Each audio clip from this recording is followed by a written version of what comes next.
All right, so we were talking about apathy. And apathy, I think a lot of people misunderstand equanimity or upekkha as kind of a goal in Buddhism. And they think about apathy. There are actually in Thailand, some people have the idea or the attitude that a monk should not laugh or smile because he is in this state of equanimity. Okay. But you're talking about apathy, and that's normally what Westerners think of as um, equanimity. But equanimity is much more of a dynamic. It's not a balance in the sense that the scales come to balance and then stay there. Equanimity is more like the balance that you have on a teeter totter, to where children of equal weight are on each side of the teeter totter and things are going up and down. I mean, the whole intention of the teeter totter is to go up and down because it's equally weighted. That if all the weight is on one side, then the teeter totter is going to just be sitting there and is not going to be in a state of balance. So you could say that in fact that apathy in a way is exactly the opposite of this equanimity, because that the equanimity that we're talking about is a peaceful satisfaction with the knowledge that it doesn't matter what that teeter totter does, I can handle it. Apathy is more with the phrase of, oh, what the hell. It's not a pleasant feeling, not a Yeah. pleasant sensation. Yeah. Now, you're also talking about it from the perspective of waves, Yeah. and that everything is in fact happening in waves. Everything is wave oriented. What do we mean by that? Well, the Buddha talked about it in the Buddha's Pali language, and he called it anicca. And that what we really mean by anicca is not that everything is turmoil or in change, but everything is in fact rolling on. And when Okay. you look at a circle in one direction, you can see that that circle is in fact nothing but a wave. When you look at it up and down like this, the circle and a wave are the same thing with the distinction of distance or time. Yeah. That if you're in the same place and you keep going around and around and around is different than the sine wave of up and down because of the time. This is why sound engineers have to work with the letter pi, and all that it means is because a wave is nothing Yes. but the expression of a circle in time. I see. Um, so uh, the Buddha talks about it in the sense of a anicca. Everything is in flux. Everything is in turmoil. And the question then becomes is that can you be in a state of equanimity knowing that you can handle anything that comes by? That's what we meant yesterday when we were talking about amor fati, that it doesn't matter where that the point is on that wave. Doesn't matter whether it's up or down, or the fact that it is a wave, and even though that it's up now, it's going to be down later. And we kind of fall in love with that whole concept of everything as a wave. But that's not apathy, that's something else. So we have to understand then that apathy is a hindrance, Mm. and it is not related to equanimity. Mm-hmm. That apathy is, in fact, um, kind of,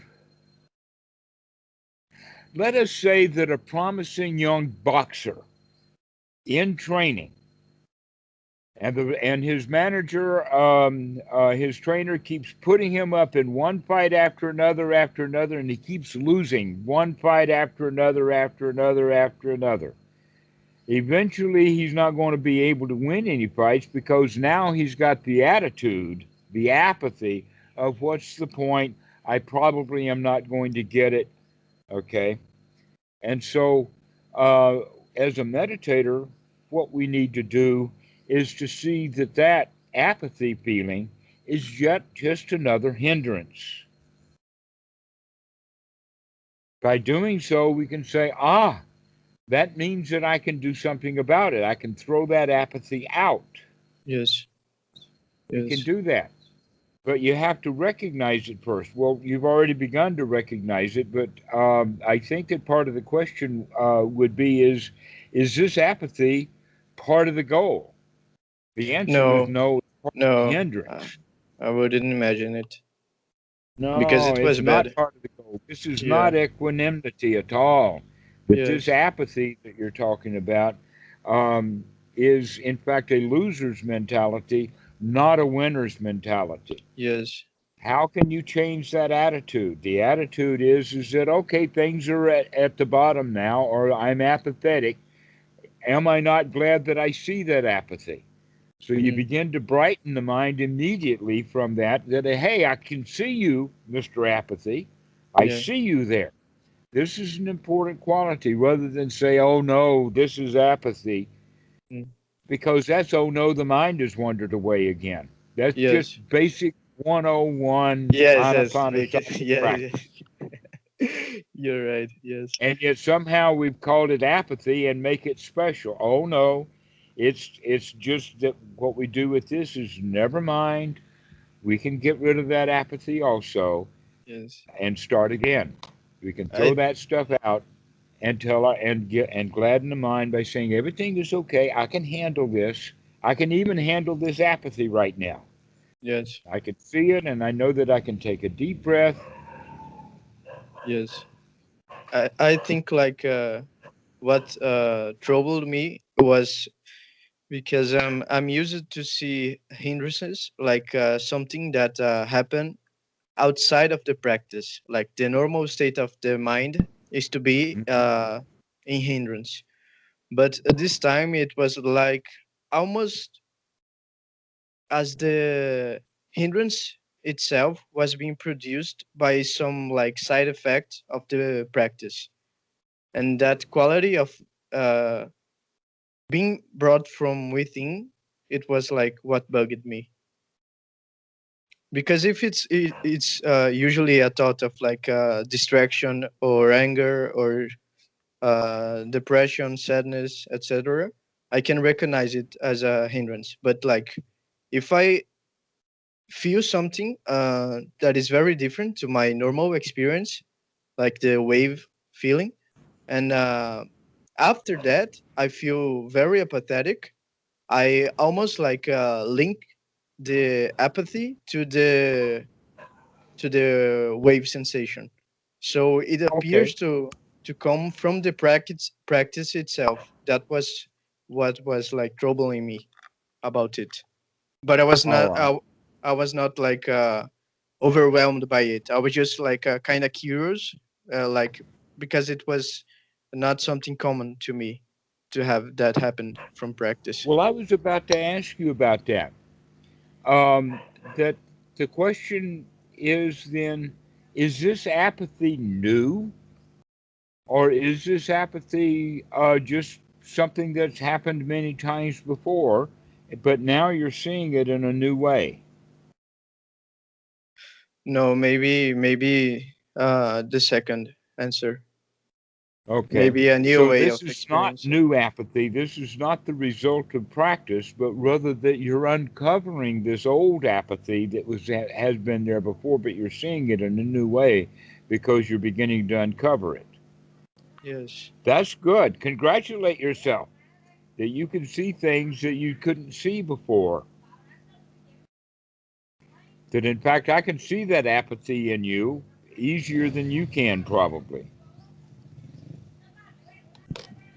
And now that you can see it, you can do something about it. You can recognize, oh, there's that apathy again, and we can treat it just like any other hindrance. That apathy is, in fact, in a way, related to doubt. Mm. And so we can see that as a doubt. We can also see apathy as uh, the mind not fit for work in regards to uh, tiredness. That often apathy comes when we're really tired, or when the mind is uh, doesn't have the energy.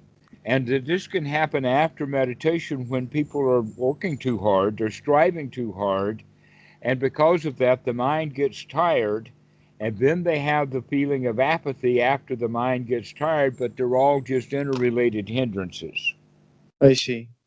Okay? And so, not working so hard, um, enjoying um, whatever happens. Uh, you can say, "Oh, I can handle that too." When you see the apathy come up, you can say, "Aha, I see you, apathy. Let me do a little investigation." I can investigate how is the mind? Is the mind sharp and focused and clear, or is it dull and tired? Yeah, that's a thing because I'm feeling like for the first time, this apathy comes along with a sense of clarity. Usually, when I'm feeling apathetic, I'm feeling like without energy, although, but this time I was feeling my body representing like feelings of apathy, like in my stomach or something. I can identify it on the body, but my mind was like unusually alert and paying attention very well to the things. It was like more of a bodily sensation of apathy, but my mind was quite the contrary. That's really an excellent description you just gave me of what I was just talking about. That now that you've been practicing meditation and your mind is getting a bit sharper, you can see apathy in a brand new way. That in Yes, fact you've probably been spending a lot of time in apathy and you didn't yes, quite and didn't know it. notice. Yeah, yeah, yeah. Or didn't even bother to do something about it. And so the easy thing to say would be, yeah, I could see that apathy. I could see it. Once you can see it, the apathy itself begins to melt away just by being able to see it. But then we can use the gladdening of the mind. Like, hey, I don't have to feel apathetic. I can feel relaxed instead. Yeah, I can feel equanimity, not apathy. That everything is going to be all right. You see, the whole idea of the apathy, I think, has to do with the fact that we're a loser. mm. But what's the point? Why What's the bother? point? Yeah, yeah, yeah. Okay. Now we're beginning to say, wait a minute, let me wake up to that and recognize that in reality, it's not true. Yeah. The reality of the situation is that it's a mental condition that I've gotten myself into, this thing called apathy. But I can gladden the mind, joy up, see that, in fact, become friends with that apathy. I can become friends with that too. Yeah, Yeah, here's that apathy again. I see. And I can handle that as just part of the wave. But And at I the can, same time, it's okay. like it's kind of strange because it's like the mind has a mind of its own, and the body has a has a mind of its own too.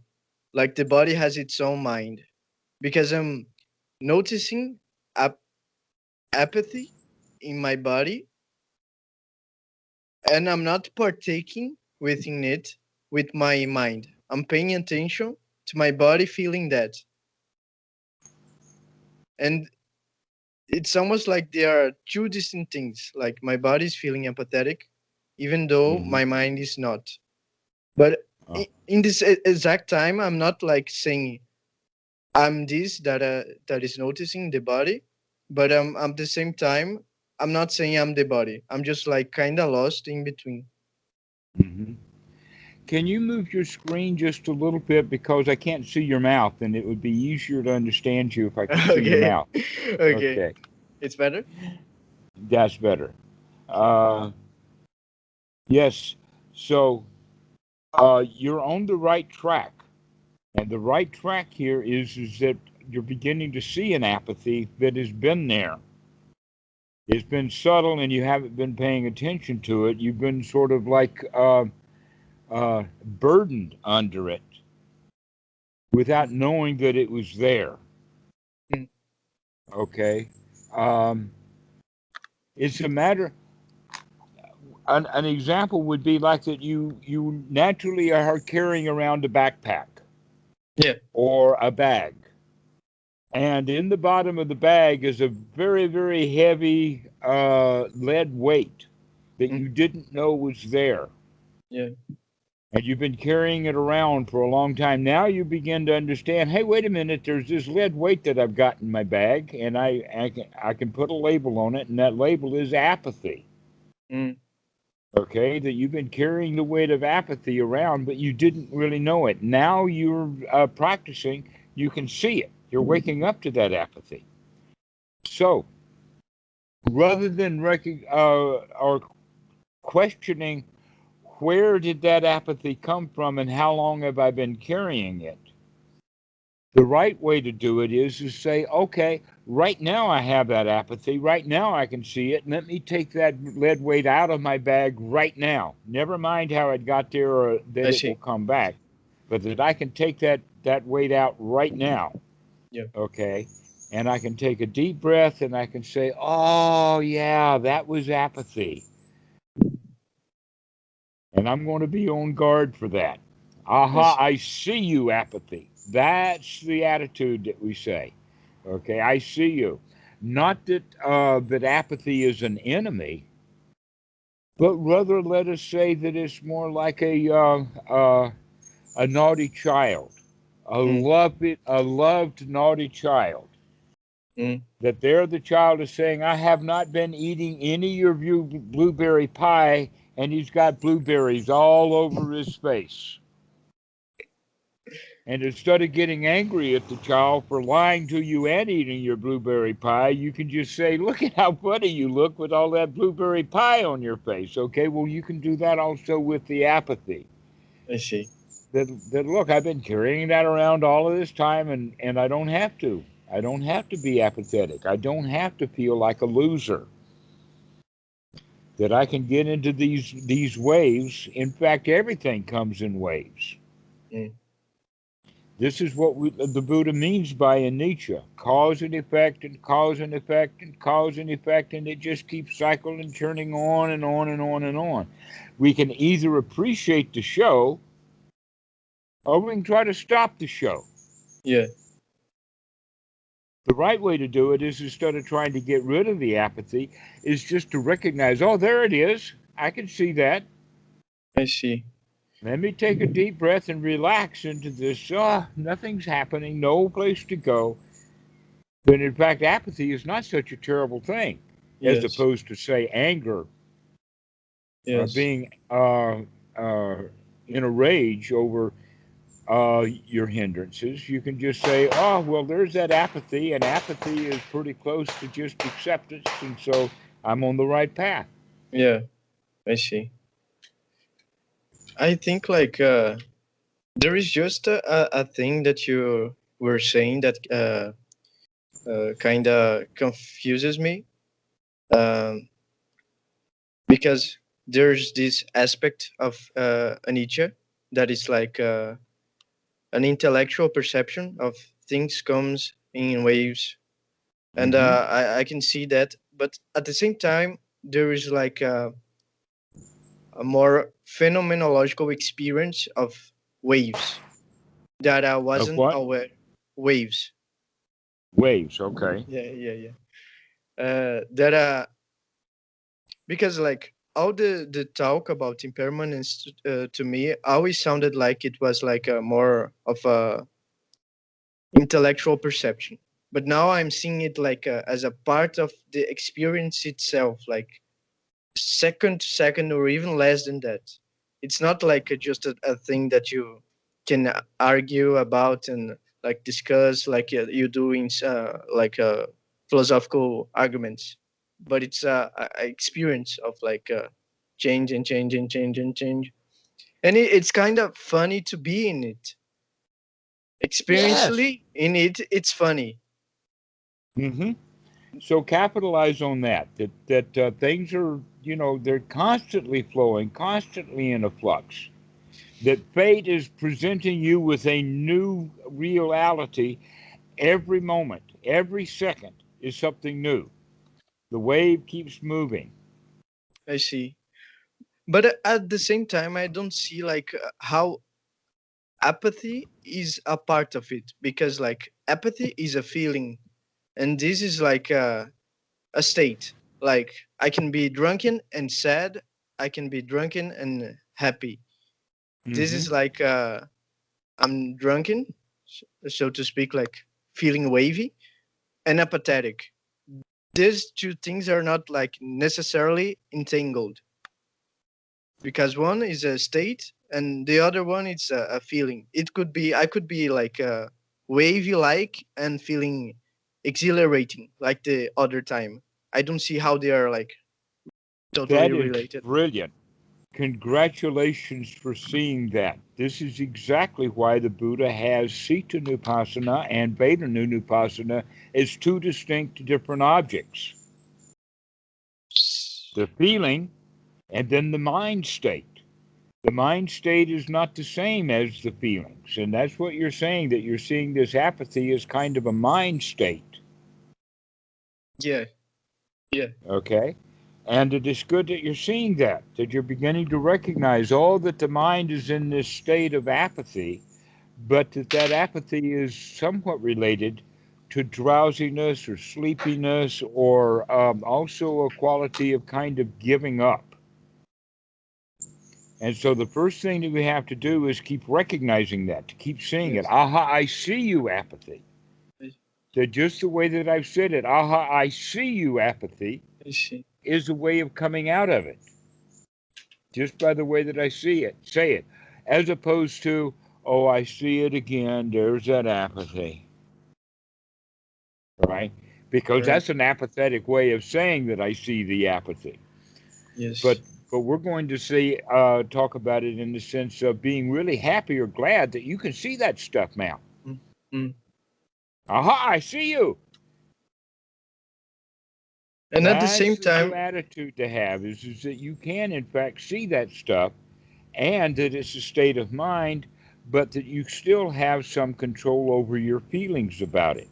yeah. Because normally when people feel apathy, they also feel yucky in a way. Mm, mm. But you can be okay with that apathy. You can say, aha, I see you, apathy. Yes. And then you can take a few deep breaths and manipulate it, play with it, and see if the apathy is changing in any Mm. way. Hmm. It's funny because like the the changing experience to being in the solid state to the wave state was more like encompassing and totalizing as a Hmm. experience than apathy. Apathy was like a thing in it, but this was much more like encompassing about my experience as a whole. Hmm. Like I can say I have this kind of like total state of myself that is like my body, my feelings, my whole experience. So Okay. the feelings would be a minor part of it, but my direct experience, like if I'm feeling solidified or broken into waves, is more like of me than the apathy itself. The apathy uh, pertains into a realm that is very minimal compared to the direct experience. Okay. Well, maybe that's part of the reason why it's been so subtle and hard for you to see all this time. But now you're waking up to it. Yeah. But when you wake up to it, make sure that you're waking up to it in the sense of, aha, I can see you now. Mm. And congratulate yourself for being able to see that apathy. Okay. Give yourself credit. You're making some changes. You're making some improvements. You're practicing and gaining some skills now so that you can see things. Yeah. And so now you can take that apathy and turn it from an enemy into a toy to be played with. Mm. Okay? You can breathe into that apathy. You can take a deep breath and say, okay, empathy or apathy, time to relax. And let yourself feel really, really satisfied that it's okay that you can see that apathy. That I in see. fact, the apathy has an advantage to it because it's so close to equanimity. I see. Because apathy, like we said, is a whole lot better than being agitated and worried, angry, Mm. sad. Mm. If you had all of those choices, apathy looks like a pretty good option. Yeah, yeah. You just mingle a little bit of joy, and it becomes very good. Hmm. Yeah, I just see. add some joy. A teaspoon of Yeah. sugar helps that medicine go down. Yeah, yeah, Yeah. exactly. So, aha, I see you, apathy is the way to practice. Yes. There is a way of amplifying this new experience I keep having of the wave. I should like keep the focus on my breathing, or I should focus on the waves that are passing through me. The answer is one by one as they occur. I'm not that fast. I know what you're saying, but I can't Okay. like I Right. cannot like In the beginning of practice, the mind is scattered and will just go all over the place. yes. And we're learning now to settle things down, and so we use the breath as an anchor. Now, within one breath, there, especially since we're slowing the breathing down, uh, that gives us time to do several things in one breath. Now, the important point would be is only to know that this is a long in breath and to know that this is a long out breath, which takes just an instant, just to recognize during that long in breath, then you have more time. But we have registered to sati. I know that this is a long in breath and this is a long out breath. And so the rest of that in breath, you could think about the apathy. Aha, I see that apathy. And then on the out breath, you could say, I'm going to relax that apathy. And so, But if it's go not ahead. like apathy that I'm feeling, because like the feeling of waves is not the feeling of apathy. The apathy came just like after the meditation itself. During it, it was very good. I was just feeling the waves, and I was beginning to be very interested that I was able to generate it again, because I thought it was like a just one time experience. I thought it happened like once, and I could forget about it and whatever. But I see that it's like a thing that I can reproduce, and it's good to reproduce it. But at the same time, I don't know if I focus on the waves or in the breath. I try to focus on both, but I lose my focus if I change too much. Always keep, right. So, um, it's the thinking about it that often will distract us from the breath. And so always say that at least one point in time on that in breath, I'm going to focus on that and making sure that it's a long breath. Mm. So you note that in breath, and then you've got the rest of the in breath to do the other parts of the Satipatthana, including understanding the feelings, seeing the constant changing, especially the constant changing of the thoughts in the mind. That a mind moment doesn't last for very long. One Mm. thought will come up, and then another one will come up, and then another one will come up, over and over and over and over again like that. And that's also part of the anicca. But we have to remember that at least once during that in breath, we're going to bring it back and focus on the in breath to make sure that this is a long in breath and make sure that it's a long out breath. And then all the other mind moments in that breath can be put on other aspects of the Satipatthana, including everything is changing, including whatever that you're feeling. I The see. mind state of being apathy, as well as or a mind that's tired. So you could basically go through very quickly. The joke is, um, let me tell you this joke. Okay. There, on an airplane, there were three people seated together. In the middle was a Catholic priest. To his right was a Jewish rabbi, and to his left was a Buddhist nun or monk. And that they were talking and chatting about various things, including similarities in religion. And all of a sudden, a huge air pocket happened, turbulence, and the plane goes kawumpa like that. Big, big event.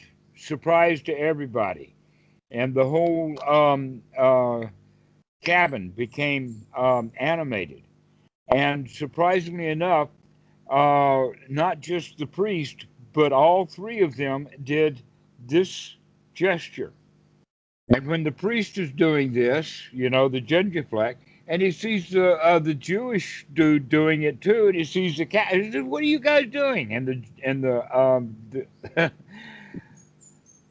the rabbi, the Jewish rabbi, says, "Oh, well, I was just checking spectacles, testicles, watch, and wallet." That was his genuflect. And so the priest, well, what is that? And he turns to the Buddhist and he says, "Well, why did you do that?" And the Buddha was saying, "Well, I was just checking also. Can I see clearly? Am I well behaved? Am I breathing well? And is my heart open?" Okay? So Okay. basically, we could do all of that in one breath. I see. We can say, "Am I looking properly? Can I see? Am I relaxed? I Is see. my heart open? Am I breathing well?" Okay, so this is the way that we can practice. Even in one short breath, we can go through and visit basically the stations of the cross. Mm. I see. I see. That's the way of looking at it is that within that one breath, we have a lot of time. And that we can go and check this and check that and check the other thing, but we always want to make sure that we come back to the breath at least once during that in breath and during that out breath as an anchor to keep bringing us back to the present moment I see. without wandering away. Mm. Okay? And it's like the equivalent of like thoughts moving in a Nietzsche is the waves I feel on the body. They are Hmm. equivalent. Okay. Yeah. Yeah, I see. everything is a wave. I see. You'd be surprised right now just during the time of the sentence that I'm speaking, hundreds of trillions of cause effect have happened.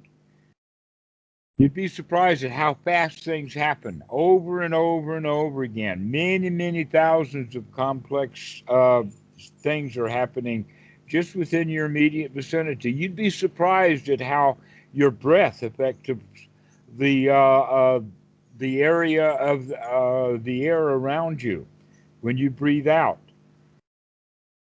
Tens of thousands of millions of molecules go out and are as dispersed. And when you breathe in enormous amounts of stuff from the outside world. We are actually in a sea like a fish, and we don't even know it.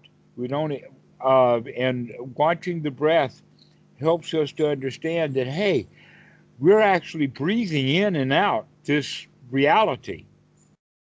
That I we see. really have to make this exchange, that there is this wave going in and out like a tide.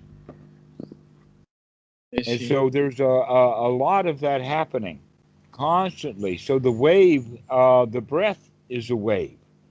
Then we begin to see, well, wait a minute, even my thoughts are a wave, moving from thought to thought to thought to thought to thought. Everything is in a wave. So Everything is moving up and down. Everything is in constant flux, constant motion. even when you are not like meditating, you feel that feeling of changing. Like right now, you're feeling that as you talk to me. Well, touch sensation, for instance, if you pay attention, you can feel the touch of the cloth of your shirt, your blue shirt that you're wearing. You can actually feel that on the shoulders. Yes, I'm feeling. Yes. You can feel that. You can feel the touch of the cloth on your shoulder. I can feel the breeze from the wind. Can feel it on the arm and on the back, but I can only feel it when I'm paying attention to the feeling. But the sensation is still there. I'm just not paying attention to it. I Okay? see. And that sensation is constantly in a wave, just like the wind is blowing. It just And keeps it's blowing and blowing and blowing. There's a kind of a wave quality to it. Even though you say, no, no, the arrows keep going that direction, yeah, but this molecule hits you, and then the next one, and then the yeah, next one, and the yeah, next one. yeah. And it's useful to pay attention to the multiple things that are happening, like feeling the touch of the cloth and the air. It's useful to keep like And as our skill develops, we go more and more and more for taking in sensory input and less the quality of processing it. You see, normally what we do is we take information and then we try to make sense out of it. We come to a conclusion, we have a feeling about it, and then we go back and get more input, and then we process it, and then we make sense out of it, and then we have a feeling about it, and then we go back and get more input, okay? There's another way of doing it, and that is that we don't spend so much time in the perception and making sense out of it. We just keep receiving input, yes, and we it's begin to open the sense doors so that we find out that, wow, there is so much happening, constantly happening, that I haven't been paying attention to. I've been thinking about what was happening, but I think about a little bit that's happening. But when I start beginning to watch what's happening, a whole lot of stuff is happening. I see, I see, and I But see. this is okay. And how we do that is it's an opening. First, we start with the breath, and then we begin to open our perception so that we take in more and more and more and more input. I see, I see. And that's what you're beginning to do. You didn't know that you were doing that, but this is where all that waving stuff comes from because it's just constantly coming in. I Just see, I constantly see. in a wave form coming to you. So And go ahead. it's like the remember when the last year we were talking about the Pratisha Shamupada? Hmm. And it's like this you're speaking about, like the awareness of the point of contact. Like it's Yes, summed up by it. exactly. Okay. Right. But now I'm talking about it in the sense of backing up past perception into just pure consciousness. Okay. Pure consciousness means just purely receiving data, more data, more data, more data. So we're engaged with the wind and the breeze and the touch of the cloth and breathing. Wow, there's just so much going on. Just going through the list of it, I mean, the list is endless, and it only took a second. And if we write a list about everything that happened in that 1 second of time, that would be volumes and volumes, fill up a whole library of stuff that happened in that just 1 second. I see. Okay. And See. so we're beginning now to start noting all of that stuff that's happening, as opposed to paying attention to one little thing and getting lost in that. We're opening it up. Okay, so the touch of the cloth, the posture, the seating of the body, the breathing, the coming in and the coming out, and then the feelings associated in the sense of feelings of anxiety or apathy or any of that, on top of all the thoughts that are there. Wow, there's so much happening inside the Yes. human body in 1 second. And our Yes. job is now to start paying attention to all of that. Yes. And the more you observe, less you became like part of your like thoughts, and more they became like part of the scenery in general. And you can even like mingle with them like in a good way, not in a bad way. Yes, exactly. I see. Right. We begin to make friends with all of this process. Wow, Yes, we now become that makes impressed sense. with Yes, wow, how much is I going on. It's just amazing. I think that that makes sense. For the first time, it make more like exact sense to me. I That's was great. That's my job is to say it in a way that where it makes sense to you, where you go, oh yeah, I get it now. yes. Uh, I was Visasa Parama Nyati. Say that again. Uh, Visasa Parama Nyati. I don't Did- know the word. Maybe I'm not It, hearing it well. yes, most likely. I don't have a clue how to pronounce it. But it's like this quote. It remembers what you're telling me.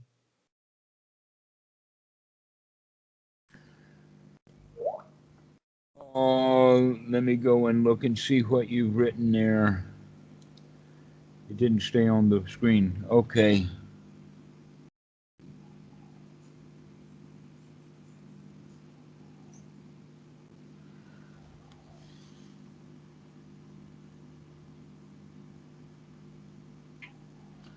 Okay. You've written Vipassana Parama Nati, familiarity with the highest form of kinship. Yes, that's basically what we're talking about. Is Yes, the Vipassana is the inside of the seeing it, um, uh, and the para is about everything is around and higher. So this is the higher form of friendship. We become friends with our apathy. Ah, I I see. see you. There you are, apathy. I Okay. see. Rather than, oh no, there it comes again, I see.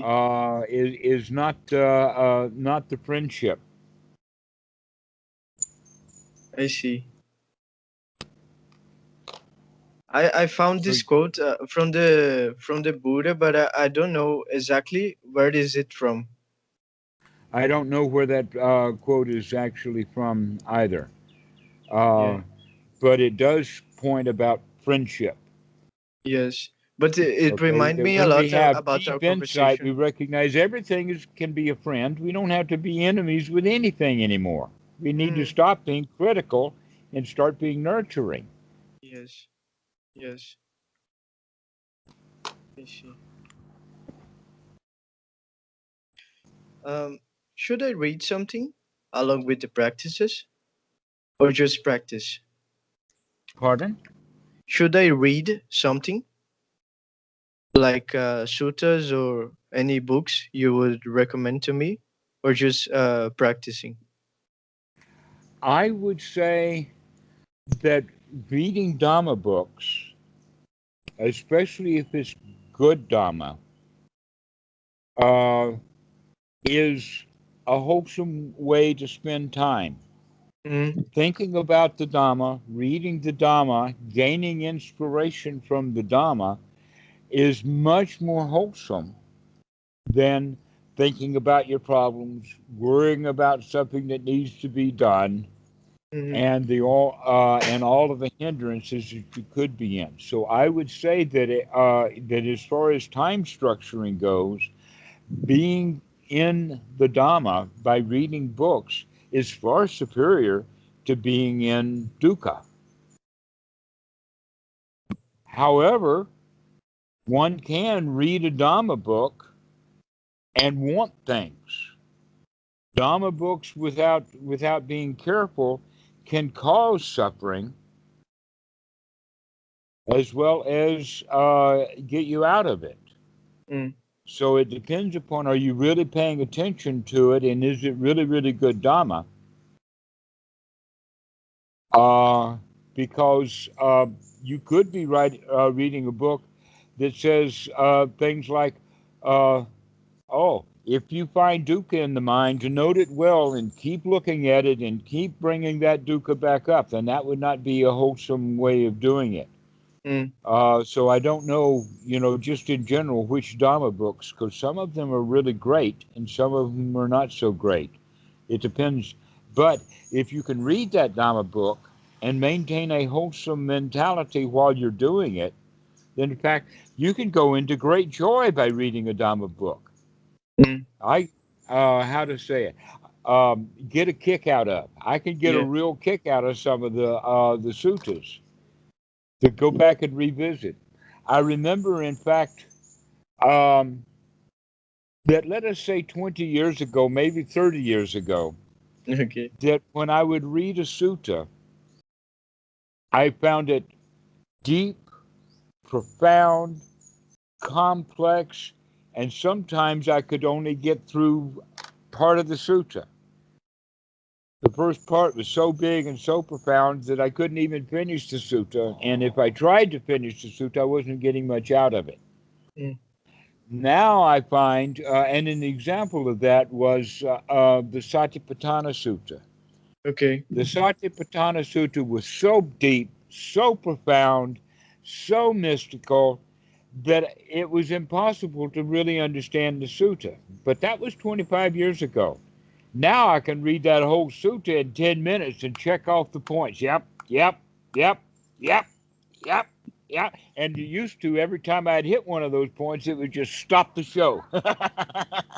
I couldn't make it past that point. That was too much, too profound. But now it's just one step after another. Yeah, and I can read that whole sutta in 10 minutes and still review that 15 or 20 points that are just so profound in there. I see. Okay.